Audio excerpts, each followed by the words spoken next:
Hello students, today we will learn about primary culture and cell lines. So let's begin. A primary culture refers to the starting culture of cells, tissues or organs taken directly from an organism. Thus, the primary culture is the initial culture before the first subculture. The term cell line is used for the propagation of cultures after the first subculture. Some basic and fundamental aspects of primary culture and cell lines we will now discuss in this video. So, let's begin with primary cell culture. Primary cell culture broadly involves the culturing technique carried following the isolation of the cells but before the first subculture. Primary cultures are usually prepared from large tissue masses. Thus, these cultures may contain a variety of differentiated cells, example fibroblast, lymphocytes, macrophages, epithelial cells. With the experiences of the personnel working in tissue culture laboratories, the following criteria or characteristics are considered for the efficient development of primary cultures. First point is embryonic tissues rather than adult tissues are preferred for the primary cultures. This is due to the fact that embryonic cells can be disaggregated easily and yield more viable cells. Besides, rapidly proliferating in vitro. The quantity of cells used in the primary culture should be higher since their survival rate is substantially lower when compared to subcultures. The tissue should be processed with minimum damage to cells for use in primary culture. Further, the dead cells should be removed. Selection of an appropriate medium is advisable for the addition of serum. Fetal bovine serum is preferred rather than calf or horse serum. It is necessary to remove the enzymes used for disaggregation of cells by centrifugation. Now let's know about techniques for primary culture. Among the various techniques devised for the primary culture of isolated tissues, three techniques are most commonly used. First is mechanical disaggregation, enzymatic disaggregation, and primary explant technique. Now let's know about mechanical disaggregation. For the disaggregation of soft tissues, example spleen, brain, embryonic liver, soft tumors, mechanical technique is usually employed. This technique basically involves careful chopping or slicing of tissues into pieces and collection of spilled out cells. These cells can be collected by two ways: pressing the tissue pieces through a series of sieves with a gradual reduction in the mesh size. Second point is forcing the tissue fragments through a syringe and needles. Although mechanical disaggregation involves the risk of cell damage, the procedure is less expensive, quick and simple. This technique is particularly useful when the availability of the tissues is in plenty and the efficiency of the yield is not very crucial.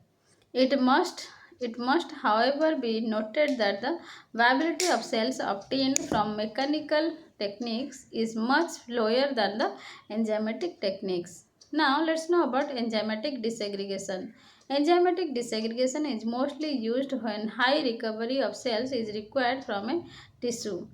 Disaggregation of embryonic tissues is more efficient with higher yield of cells by use of enzymes. This is due to the presence of the less fibrous connective tissue and extracellular matrix. Enzymatic disaggregation can be carried out by using trypsin, collagenase, or some other enzymes. Now let's know about disaggregation by trypsin. The term trypsinization is commonly used for disaggregation of tissues by the enzyme trypsin, and many workers prefer to use crude trypsin rather than pure trypsin for the following reasons. The crude trypsin is more effective due to the presence of other proteases. Cells can tolerate crude trypsin better. The residual activity of crude trypsin can be easily neutralized by the serum of the culture media. That means when serum-free media are used, a trypsin inhibitor can be used for neutralization. Now, disaggregation. Disaggregation of the cells can also be carried out by using pure trypsin, which is less toxic and more specific in its action. The desired tissue is chopped to 2 to 3 pieces and then subjected to disaggregation by trypsin. There are two techniques of trypsinization, warm trypsinization and cold trypsinization. Now let's know about the warm trypsinization. In warm trypsinization method, there is widely used for disaggregation of cells. The chopped tissue is washed with dissection basal salt solution, in short DBSS, and then transferred to a flask containing warm trypsin, that is 37 degrees centigrade. The content are stirred and at an interval of every 30 minutes, the supernatant containing the dissociated cells can be collected. After removal of trypsin, the cells are dispersed in a suitable medium and preserved by keeping the vial on ice. The process of addition of fresh trypsin to the tissue pieces, incubation and collection of dissociated cells at 30 minutes intervals is carried out for about 4 hours. The disaggregated cells are pulled, counted, appropriately diluted and then incubated. Now let's know about the second type in trypsinization, that is cold trypsinization. So in cold trypsinization, in this technique what happens? In cold trypsinization, it is more appropriately referred to as trypsinization with cold pre-exposure. The risk of damage to the cells by prolonged exposure to trypsin at 37 degrees centigrade in warm trypsinization can be minimized in this technique. After chopping and washing, the tissue pieces are kept in a vial on ice and soaked with cold trypsin for about 6 to 24 hours. The trypsin is removed and discarded. However, the tissue pieces contain residual trypsin. These tissue pieces in a medium are incubated at 37 degrees centigrade for 20 to 30 minutes. The cells get dispersed by repeated pipetting. The dissociated cells can be counted, appropriately diluted, and then used. The cold trypsinization method usually results in a higher yield of viable cells with an improved survival of cells after 24 hours of incubation. This method does not involve stirring or centrifugation and can be conveniently adapted in a laboratory. The major limitation of cold trypsinization is that it is not suitable for disaggregation of cells from large quantities of tissues. Now let's know about limitations of trypsin disaggregation. Disaggregation by trypsin may damage some cells, example epithelial cells, or it may be almost ineffective for certain tissues, example fibrous connective tissue. Hence, other enzymes are also in use for dissociation of cells. Now, let's know about disaggregation by collagenase. Collagenase is the most abundant structural protein in higher animals. It is mainly present in the extracellular matrix of connective tissue and muscle.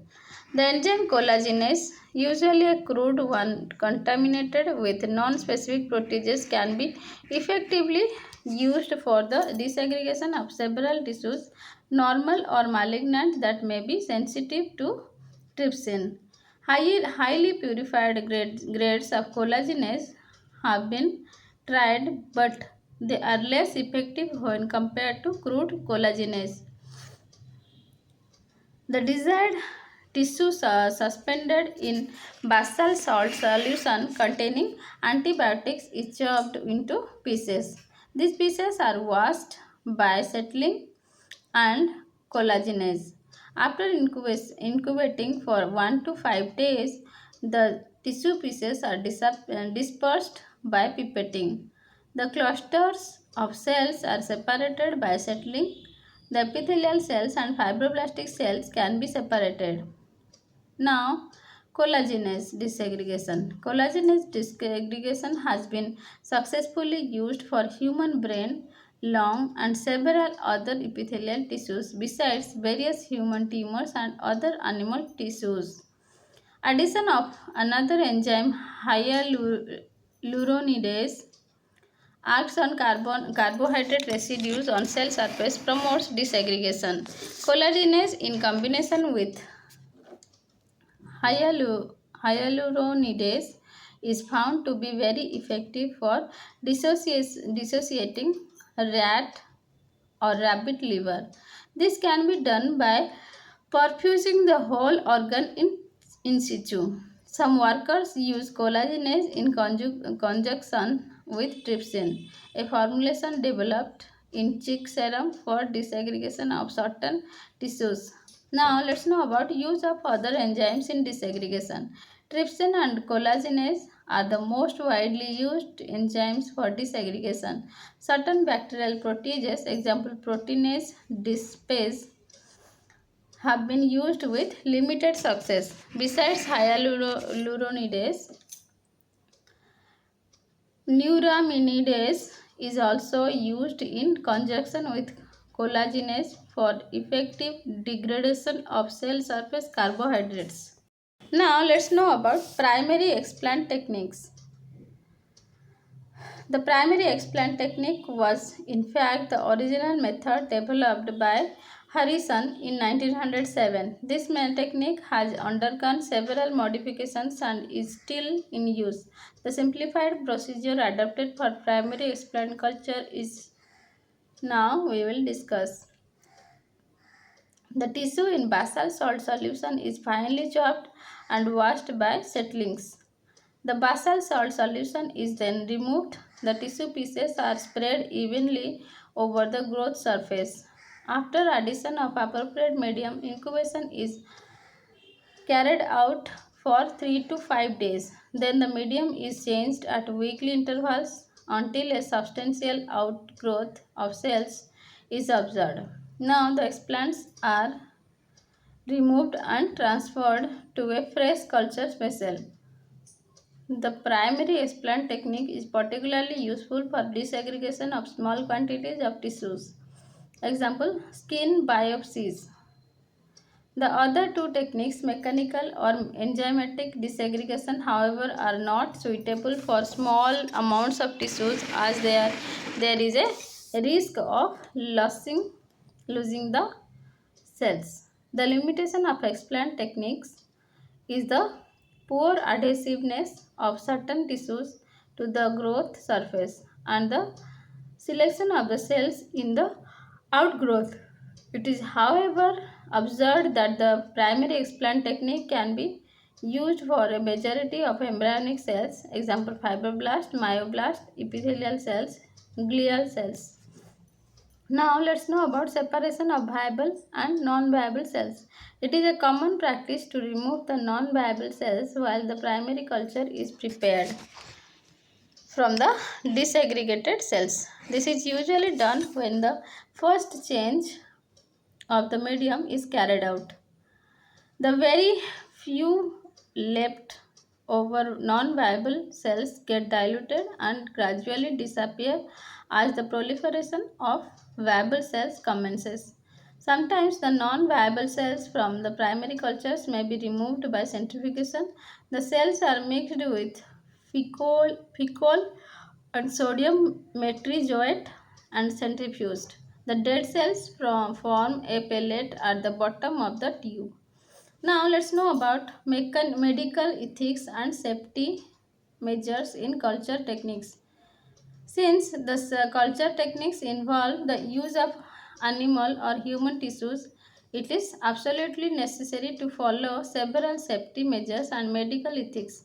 In fact, in some countries, there are established legislation or norms for selection and use of tissues in culture.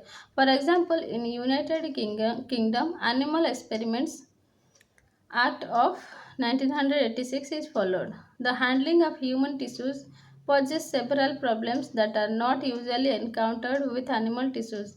While dealing with fetal materials and human biopsies, the consent of the patient and or his or her relatives, besides the consequent of local ethics committees, is required. Either taking any tissue from human donors requires the full consent of the donor in a prescribed format. There are some issues need to be fully considered while dealing with human tissues. First point is the consequence of the patient and relatives for using tissues for research purposes. Second is the ownership of cell lines developed and their derivatives. Third is consequent of consent consent for genetic modification of the cell lines. Fourth point is patent rights for any commercial use of cell lines. In the general practice of culture techniques using human tissues, the donor and relatives are asked to sign a disclaimer statement before the tissue is taken. By this approach, the legal complications are minimized. Now let's know about the safety measures. Handling of human tissues is associated with a heavy risk of exposure for various infections. Therefore, it is absolutely necessary that the human materials are handled in a biohazard cabinet. The tissue should be screened for various infections such as hepatitis, tuberculosis, HIV before their use. Further, the media and apparatus after their use must be autoclaved and or disinfected so that the spread of infections is drastically reduced. Now, let's know about cell lines, the development and various other aspects of primary culture are now we will discuss. The term cell lines refer to the propagation of cell of culture after the first subculture. In other words, once the primary culture is subcultured, it becomes a cell line. A given cell line contains several lineages of either similar or distinct phenotypes. It is possible to select a particular cell lineage by cloning or physical cell separation or some other selection method. Such a cell line derived by selection or cloning is referred to as cell strain. Cell strains do not have infinite life as they die after some divisions. Now let's know about finite cell lines. The cells in culture divide only a limited number of times before their growth rate declines and they eventually die. The cell lines with limited culture lifespans are referred to as finite cell lines. The cells normally divide 20 to 100 times. That is 20 to 100 population doublings before extinction. The actual number of doublings depends on the species and cell lineage differences, culture conditions, etc. The human cells generally divide 50 to 100 times, while murine cells divide 30 to 50 times before dying. Now let's know about continuous cell lines. A few cells in culture may acquire a different morphology and get altered. Such cells are capable of growing faster, resulting in an independent culture. The progeny derived from these altered cells has unlimited life and they are designated as continuous cell lines. The continuous cell lines are transformed, immortal, and tumorigenic. The transparent cells for continuous cell lines may be obtained from normal primary cell cultures by treating them with chemical carcinogens or by infecting with in oncogenic viruses. The most commonly used terms while dealing with cell lines now we will explain. We will discuss. First is Plight ratio, the divisor of the dilution ratio of a cell culture at subculture. For instance, when each subculture divided the culture to half, the Plight ratio is 1 is to 2. Now let's know about passage number. It is the number of times that culture has been subcultured. Now let's know about generation number. It refers to the number of doublings that a cell population has undergone. Now, it may be noted that the passage number and generation number are not the same, they are totally different. Now, let's know about nomenclature of cell lines. It is a common practice to give codes or designations to cell lines for their identification. For instance, the code NHB21 represents the cell line for normal human brain followed by the cell strain 2 and clone number 1. The usual practice in a culture laboratory is to maintain a logbook or computer database file for each of the cell lines. While naming the cell lines, it is absolutely necessary to ensure that each cell line designation is unique so that there occurs no confusion when reports are given in literature. Further, at the time of publication, the cell line should be prefixed with a code designating the laboratory from which it is obtained. Example NCL for National Cancer Institute, WI for Wistar Institute. Now let's know about commonly used cell lines. There are thousands of cell lines developed from different laboratories world over. Now let's know about selection of cell lines. Several factors need to be considered while selecting a cell lines. Now we will discuss about some. First is species. In general, non-human cell lines have less risk of biohazards, hence preferred. However, species differences need to be taken into account while extrapolating the data to humans. Second is finite or continuous cell lines. With continuous cell lines are preferred as they grow faster, easy to clone and maintain, and produce higher yield. But it is doubtful whether the continuous cell lines express the right and appropriate functions of the cells. Therefore, some workers suggest the use of finite cell lines, although it is difficult. Third is normal or the transformed cells. The transformed cells are preferred as they are immortalized and grow rapidly. Fourth is availability. The ready availability of cell lines is also important. Sometimes it may be necessary to develop a particular cell line in a laboratory. Fifth point is growth characteristics. There is a growth parameter to be considered. First is population doubling time. Second is ability to grow in suspension. Next point is third is saturation density. Fourth point is cloning efficiency. Now come to sixth point, that is stability. The stability of cell line with particular reference to cloning, generation of adequate stock and storage are important.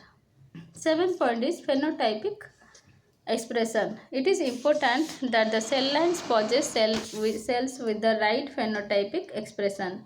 Now let's know about maintenance of cell cultures. For the routine and good maintenance of cell lines in culture, the examination of cell morphology and the periodic exchange of medium are very important. Now let's know about cell morphology. The cells in the culture must be examined regularly to check the health status of the cells, the absence of contamination and any other serious complications, that is example toxins in medium, inadequate nutrients, etc. Now let's know about replacement of medium. Periodic change of the medium is required for the maintenance of cell lines in culture, whether the cells are proliferating or non-proliferating. For the proliferating cells, the medium need to be changed more frequently when compared to non-proliferating cells. The time interval between medium changes depends on the rate of cell growth and metabolism. For instance, for rapidly growing transformed cells, example HeLa, the medium needs to be changed twice a week, while a slowly growing non-transformed cells, the medium may be changed once a weak. Further, for rapidly proliferating cells, the subculturing has to be done more frequently than for the slowly growing cells. There are some factors need to be considered for the replacement of the medium. Let's know about these factors. First is cell concentration. The cultures with high cell concentration utilize the nutrients in the medium faster than those with low concentration. Hence, the medium is required to be changed more frequently for the former. Second is the decrease in pH. The fall in the pH of the medium is an indication or change of medium. Most of the cells can grow optimally at pH 7.0 and they almost stop growing when the pH falls to 6.5. A further drop in pH between 6.5 to 6.5 and 6.0, the cells may lose their viability. The rate of fall in pH is generally estimated for each cell line with a chosen medium. If the fall is less than 0.1 pH units per day, there is no harm even if the medium is not immediately changed. But when the fall is 0.4 pH units per day, medium should be changed immediately. Now, let's know about cell type. Embryonic cells, transformed cells and continuous cell lines grow rapidly and require more frequent subculturing and change of medium. This is in contrast to normal cells which grow slowly. Third point is morphological changes. Frequent examination of cell morphology is very important in culture technique. Any deterioration in cell morphology may lead to an irreversible damage to cells. Change of the medium has to be done to completely avoid the risk of the cell damage. Now let's know about subculture. Subculture refers to the transfer of cells from one culture vessel to another culture vessel. Subculture usually involves the subdivision of proliferating cells that enables the propagation of the cell lines. The term passage number is used to indicate the number of times a culture has been subcultured. The initial lag phase is followed by exponential or log phase and a plateau phase. During the active growth period in the log phase, the medium must be changed frequently or else growth ceases. As the cell concentration exceeds the capacity of the medium, the culture has to be divided to subculture. There are two types of subculture, monolayer subculture and suspension subculture. Now let's know about monolayer cultures. With the bottom of the culture vessel is covered with a continuous layer of cells. Usually one cell is in thickness. They are referred to as monolayer cultures. The attachment of cells among themselves and to the substrate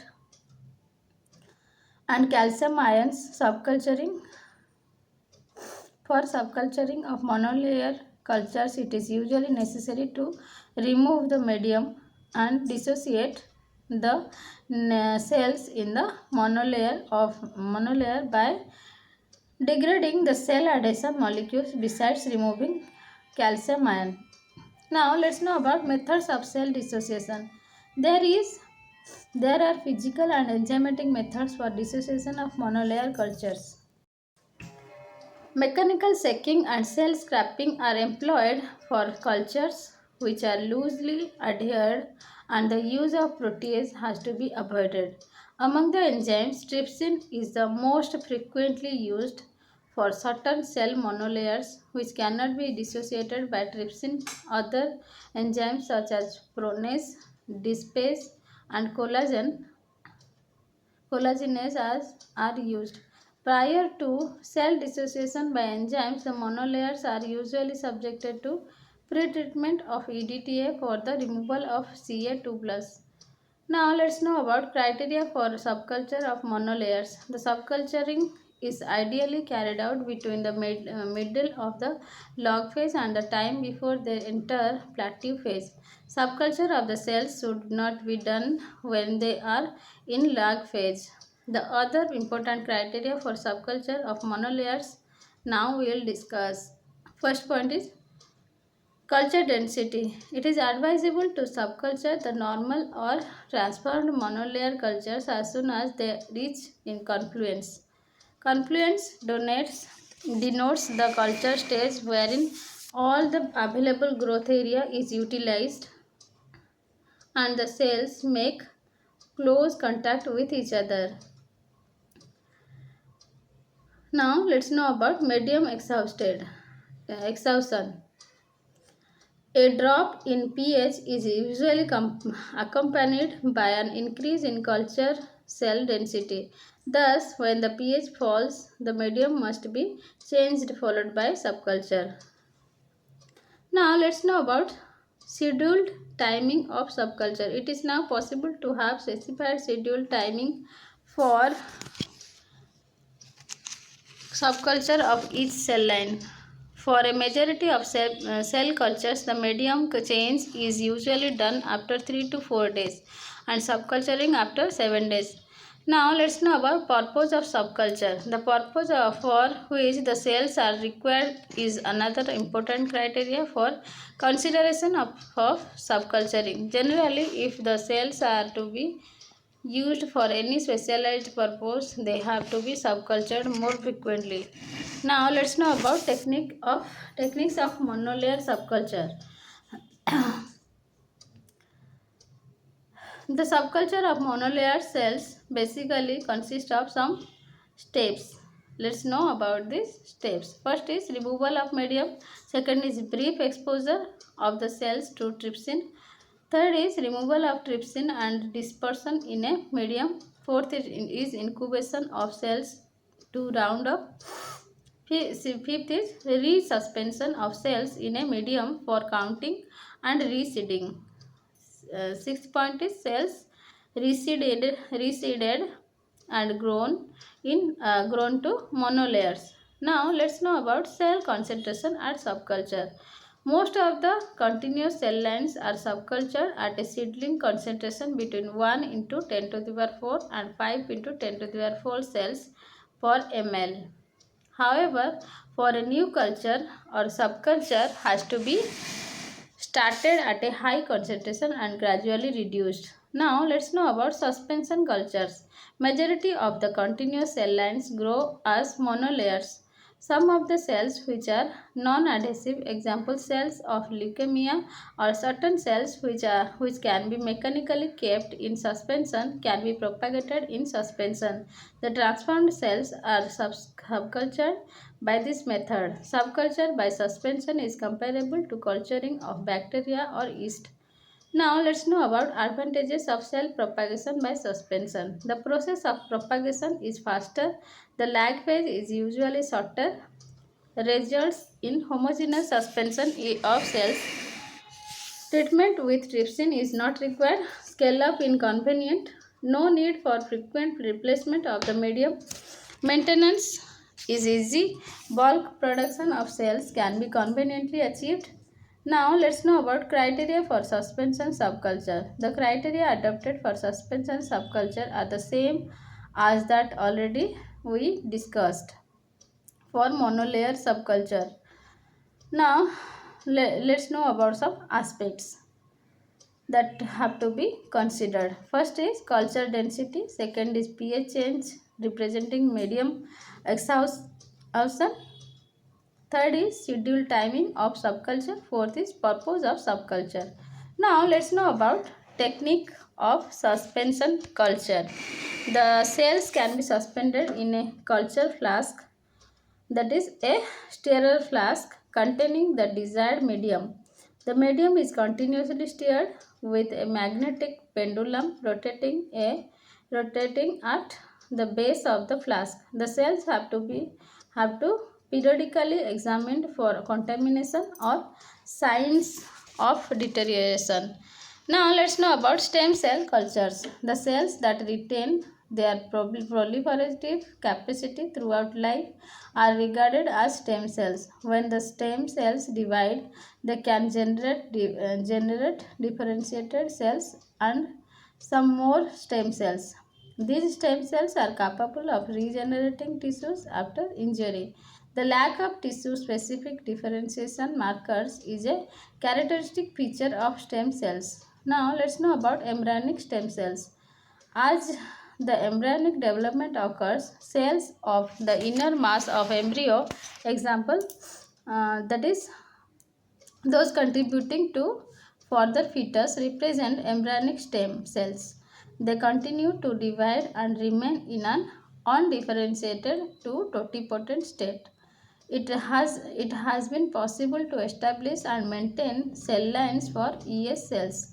The ES cells isolated from mouse blastocyte and the most commonly used in the laboratory. The most widely used embryonic stem lines are the various 3T3 lines, WI38, MRC5 and other human fetal long fibroblasts. Now let's know about advantages of ES cells. In general, the cultures from embryonic tissues survive and proliferate better than those from the adult. This is due to the fact that ES cells are less specialized with higher proliferative potential. Now let's know about limitations of ES cells. In some cases, the ES cells will be different from the adult cells and thus there is no guarantee that they will mature to adult type cells. Therefore, it is necessary to characterize the cells by appropriate methods. Now, let's know about epithelial stem cells. The epithelial cells, example epidermis lining of gut, are constantly being shed from their outer surface. This cellular loss is compensated by a continuous replacement process. The replacement occurs in a highly organized and a regulated fashion. It is estimated that in humans the entire outer layer of skin is shed daily. The entire epithelial lining of the mouse gut is replaced once in 3 to 4 days. This process of seeding and replacement continues throughout life. The epidermis of the skin has a proliferative compartment containing stem cells and post-mitotic cells, besides some transit amplifying population of cells. The transit amplifying cells produced from stem cells with limited lifespan are seed from the epidermis. Now let's know about maintenance of stem cells in culture. The basic criteria to maintain stem cells in vitro is to ensure that they possess the same characteristics and differentiating abilities when they are present in tissues in vivo. The maintenance of epidermal and non-epidermal epithelial cells in the in vitro cultures now we will discuss. Now let's know about epidermal stem cells in culture. Epidermal stem cells can be successfully maintained by co-culturing with 3T3 feeder layer. By this technique, it is possible to achieve long-term maintenance of cells besides and retaining their capacity for both proliferative and differentiating characteristics. It has been demonstrated that the so maintained stem cells, when placed into nude mice, could form stratified and differentiated epithelium. Now, serum-free media with added growth factors were found to be more efficient in maintaining the epidermal stem cells in culture. Now let's know about epithelial cells in culture. Several types of epidermal epithelial cells can be grown and maintained in cultures. As in the case with epidermal stem cells, use of feeder layer is advantageous for epithelial cell culture. Epithelial cells for prostate gland have been successfully grown in suspension cultures in the presence of 3T3 feeder layer. The same method is also used for culturing human breast epithelial cells and colorectal carcinoma cells. Now let's know about characterization of stem cells. Immunological techniques are widely used for the characterization of different populations of stem cells. These techniques are mostly based on the immunocytochemistry using fluorescent microscopy or staining technique involving color reactions. The cells of the tissues produce specific cell surface and cytoplasmic proteins. The cell surface proteins such as integrins and the membranes of cluster of differentiation antigens, example CD10, CD31, CD44, can be used as markers of epithelial cell types. Further, the cytoplasmic proteins of epithelial cells are also useful for their identification. Now, let's know about applications of cultured stem cells. Embryonic stem cells in tissue repair. The cultured stem cells can be used for the repair of tissues with functional impairment that may occur due to damage or aging. The cultured embryonic stem cells can be manipulated to produce cultures characteristic of a particular tissues. Thus, there exists a possibility of treating the some diseases. Let's know about these diseases. Diabetes with pancreatic insulin producing cells. Next disease is Parkinson's disease with culturing dopamine producing neurons. Embryonic stem cells are useful for the production of defined transgenic animals. It is also possible to modify ES cell genomes by gene targeting using in vitro transformation and selection. Now let's know about applications of tissue-specific stem cells. Stem cells isolated from different tissues of humans and animals and cultured in vitro are less totipotent than ES cells. They usually differentiate into a single cell type and are referred to as unipotent. However, stem cells from bone marrow and brain are capable of forming different cell types though to a lesser extent when compared to embryonic cell. ES cell in mouse lacking bone marrow, when the cultured neuronal cells are placed, they develop into blood cells. Tissue-specific culture stem cells are used for some reasons, some purposes.